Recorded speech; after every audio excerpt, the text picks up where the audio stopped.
During a visit to the memorial plaque for the 550th anniversary of the death of our national hero, President Meta, together with his Italian counterpart, were welcomed by hundreds of Arbëresh. Low-wage taxes will be part of the debate at the next parliamentary session after MPs of the Economics Commission requested a review of the tax-free threshold, a request which was declined by the Economics Ministry.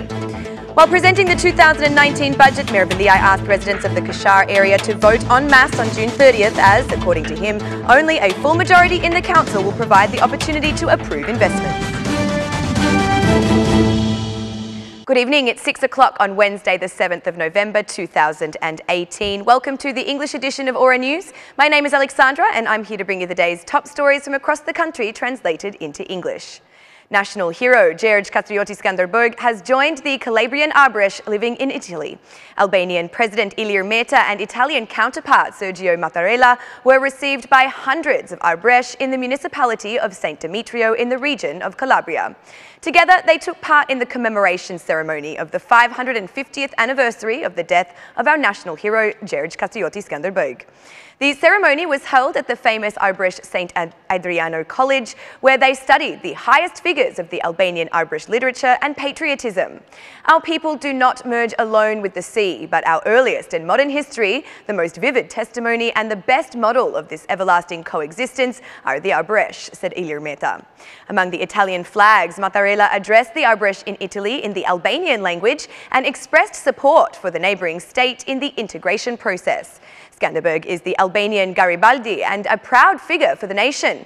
I am convinced that Albania will be part of the EU in the future and can assure you that you have the support of Italy, said Sergio Mattarella. The Italian media has also paid a lot of attention to this meeting between the two presidents.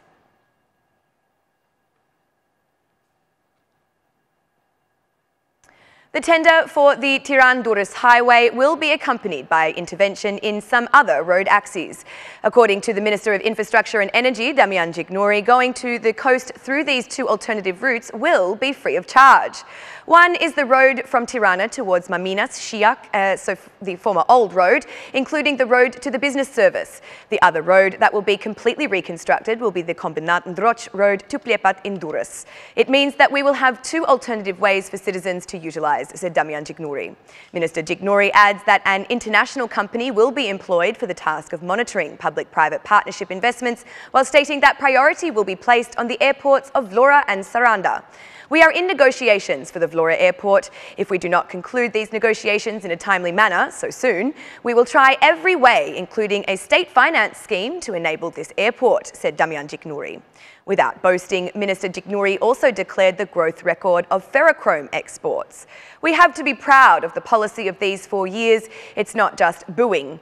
These past years, we have exceeded even Enver Hoxha's exports of ferrochrome, said Damian Gignori.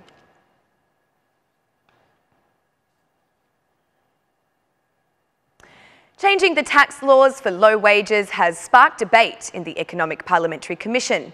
The proposal by MPs is to increase the tax-free threshold to 40,000 lek per month, but this has been opposed by the Ministry of Economy.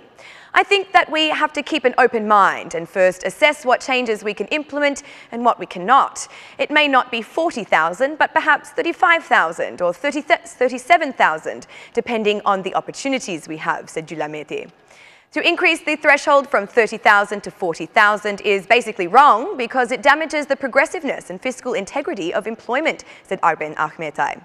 Meanwhile, the government has proposed a change in the tax on high wages also by increasing the 13% tax bracket limit from 130,000 to 150,000 lek.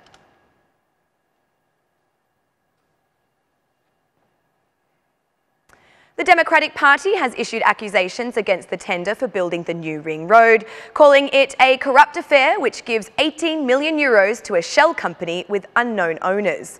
According to the DP spokeswoman Ina Jupa, the total tender process worth 40 million euros is a fictitious race as it has predetermined winners.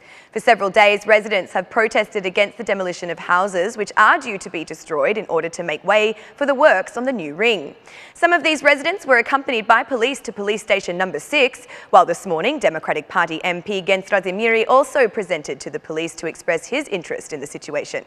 The Democratic Party has called on the government and the municipality to pay compensation to residents whose houses are affected by the works.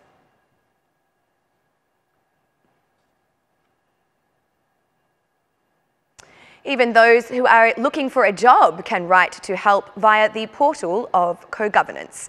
At the weekly meeting with platform coordinators and various citizens, Prime Minister Edi Rama said the portal could help with jobs that are available through the work offices and also in private companies.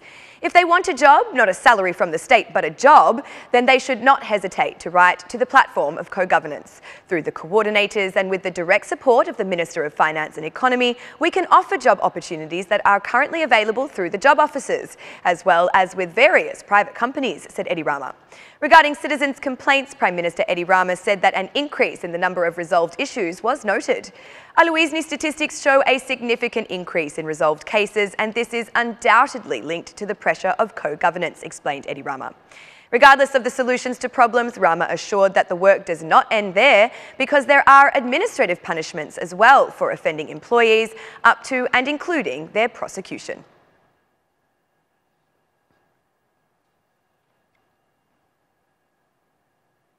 The Director of Tax Investigation in Shkodra and 21 other employees have been dismissed from duty. In a special media release, Justice Minister Etilda Jornai stressed that the decision was made after denunciations were issued via the local government platform. From checks conducted on the Shkodra Tax Investigation Directorate, violations were found. The final report included recommendations for a total of 36 disciplinary measures, out of which 22 were dismissals and 14 were warnings with notice for potential dismissal. Dismissal was recommended for the Director of the Tax Investigation Directorate of Northern Shkodra and 21 inspectors of the Tax Investigation Department.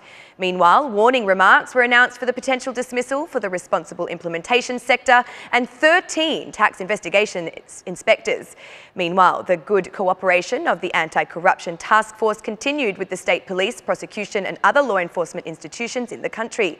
Out of the state police structures over the past week, there have been 13 penal offences identified in relation to corruption and other offences committed by state employees. 26 perpetrators were prosecuted by the state police, of whom 7 were arrested, 17 are being prosecuted, and 2 more have been declared wanted. The state police have referred the materials to the prosecution for a former mayor in Veliaj and 2 land allocation commissioners in the Veliaj region of Shkodra, said Etilda Jornai. Justice Minister Jornai stressed that accusations against 36 persons have been issued for passive corruption in public office, robberies committed through abuse of office, and for forgery of documents.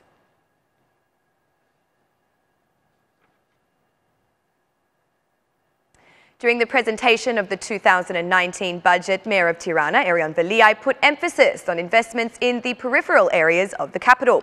During the meeting with the residents of the Kashar area, he said that the municipal council needs a strong majority to allow voting on projects. In order to make decisions faster and have the opportunity to invest at a higher pace, we need to have the votes for the SP in the City Council. One of the reasons why today we have an efficient federal government is because Edi Rama has 74 mandates. An absolute majority will allow us to get work done because the only will we know is that of the citizens who have given us their vote. That is why we need such a majority in the City Council, said Veliaj. For this, he has asked residents to continue with their declarations of residence because their vote can affect the absorption of investments. We have to reflect on the fact that in Kashar there are not 8,000 but 70 to 80,000 people. So I would appreciate your help here. I think that the government that lifted the last barrier, the fine, now nothing else hinders registration. It helps us not only for the municipal budget, it also helps us when we seek government subsidies, explained Veliaj. Talking about the area, he added that the road that will connect Kashar with the new ring of Tirana will soon be completed. We are in the first stage, and I am glad we walked through the Boulevard Mijeni in Arbëresh despite the rains we had in the summer. Many people have seen the Boulevard of Tirana and it seems miraculous, but meanwhile, the same level of attention has not been received for the new and improved Boulevard of Kashar. On the one hand, there are constructions. On the other hand, there is the green space to make a park there. I am very happy that there now, with the end of the first phase of work, the value of all the houses has increased, expressed Veliaj. Veliaj added that a solution has also been provided to one of the longest standing problems in the Kashar area, that being the supply of potable water.